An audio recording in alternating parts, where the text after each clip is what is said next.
Injil Tuhan kita Yesus Kristus menurut Lukas. Dimuliakanlah Tuhan.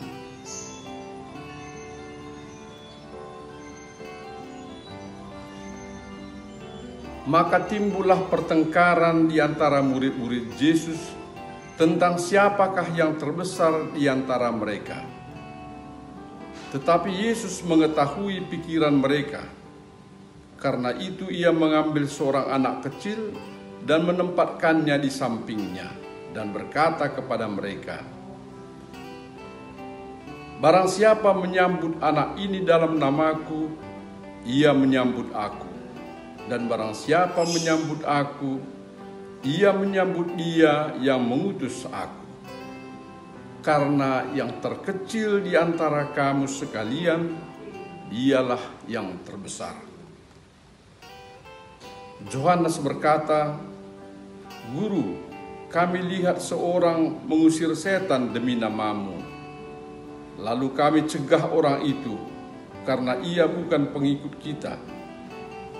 Yesus berkata kepadanya, "Jangan kamu cegah, sebab barang siapa tidak melawan kamu, ia ada di pihak kamu."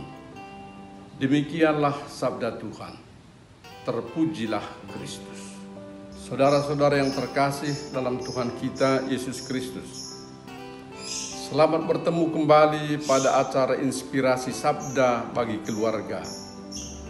Hari ini Tuhan Yesus mengawaskan kita tentang suatu kecenderungan yang ada pada setiap kita, yakni tentang gengsi, tentang harga diri, tentang ingin melebihi orang lain.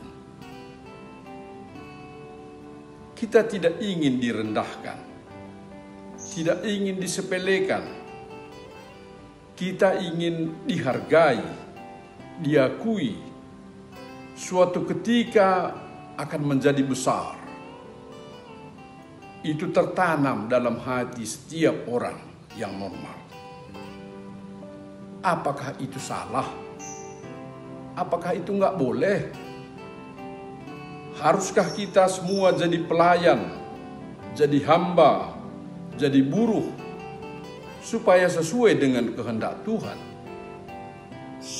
Salahkah kalau saya punya harga diri, bercita-cita untuk lebih baik dari orang lain, bercita-cita jadi petinggi atau pembesar, atau jadi orang yang dihormati di tengah suatu kumpulan atau masyarakat? Tentu tidak salah. Kita boleh bercita-cita menjadi yang terbaik, the best, terbesar di antara yang lain. Tetapi Tuhan mengawaskan kita. Hati-hati, karena keinginan seperti itu selalu diikuti oleh satu kecenderungan lain, yakni cenderung merendahkan orang lain, menyepelekan orang lain, dan melupakan orang lain. Kalau kita sudah di atas atau menganggap diri sudah di atas, kita lebih gampang menyepelekan dan melupakan. Kita akan merasa lebih biasa untuk dilayani daripada melayani. Tadi saudara-saudari, dalam Injil hari ini kita dengar rasul-rasul bertengkar tentang siapakah yang terbesar di antara mereka. Karena masih berpikiran duniawi, mungkin saja rasul-rasul berpikir siapa yang akan lebih diberi Yesus kuasa untuk membuat mujizat supaya nampak hebat. Siapa di antara mereka yang mungkin lebih diberi jabatan-jabatan tertentu. Mungkin ada di antara mereka yang merasa dirinya lah lebih pantas daripada yang lain, karena lebih berjasa kepada Yesus misalnya. Yesus mengambil seorang anak kecil dan menempatkannya di sampingnya. Katanya, barang siapa menerima anak kecil seperti ini dalam namaku, ia menerima aku. Yang terkecil di antara kamu, dialah yang terbesar. Cita-citamu untuk menjadi lebih besar itu tidak salah. Tetapi pahamilah dengan baik, menurut ajaranku, apa yang dimaksud dengan terbesar itu. Kira-kira begitu saya sangka dimaksudkan oleh Yesus. Yang terkecil di antara kamu, itulah yang terbesar. Anak kecil tidak berdebat tentang hak-hak dan harga diri. Dia lebih siap memberi diri. Dengan itu tidak dimaksudkan Yesus orang tidak boleh menjadi pemimpin atau menjadi lebih besar daripada orang lain. Tetapi orang tidak boleh berhenti di situ kalau mau mengikuti ajaran Yesus. Tidak boleh merasa cukup atau puas dengan status lebih besar daripada orang lain. Orang tidak boleh berhenti di situ.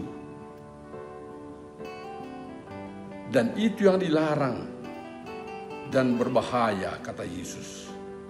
Karena kalau puas dengan status seperti itu, berarti puas dengan merasa diri berada di atas orang lain. Cenderung memperlakukan orang lain sembarangan. Dan kadang-kadang menindas orang lain. Dan sering melupakan kepentingan bawahan. Dan hanya ingat kepentingan dia sebagai atasan dan yang terbesar itu. Jadi Yesus mau mengatakan, kalau kau mau jadi besar, jangan lalu anggap kecil orang lain. Gunakanlah kebesaranmu untuk membantu yang kecil. Atau gunakanlah kebesaranmu agar semakin bertambah orang besar yang juga siap melayani orang lain. Mengapa, saudara-saudara?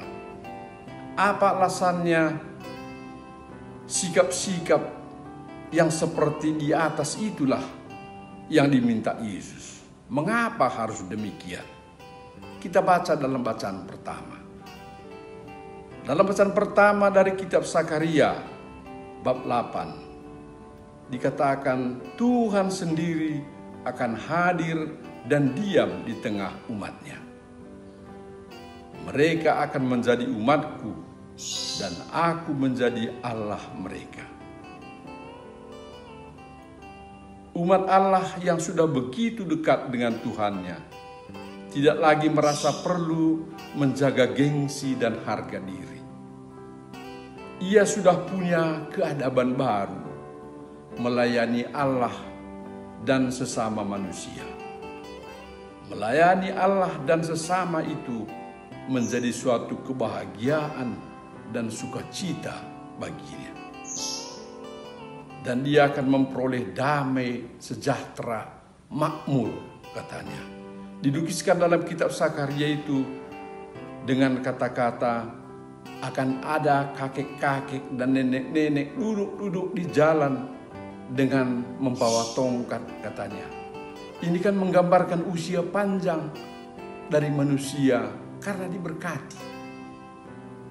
Lalu katanya lagi, di jalan-jalan kota itu anak-anak laki-laki dan perempuan bermain-main begitu banyak.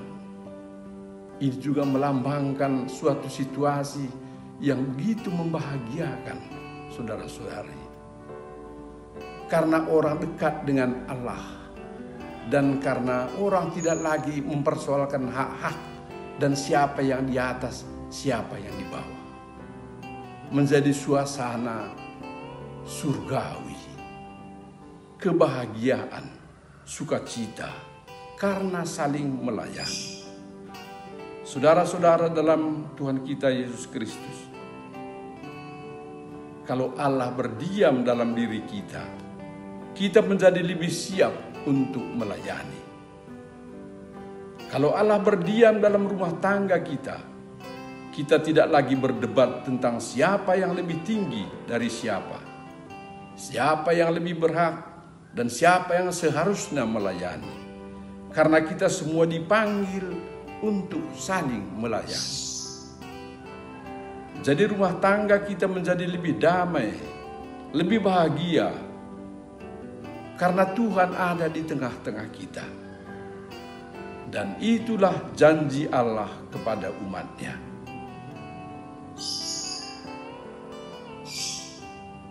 Jadi, berusahalah menjadi yang terbaik. Berusahalah menjadi yang terbesar. Karena kamu memang yang terbaik dalam melayani kumpulan dan kelompok. Amin.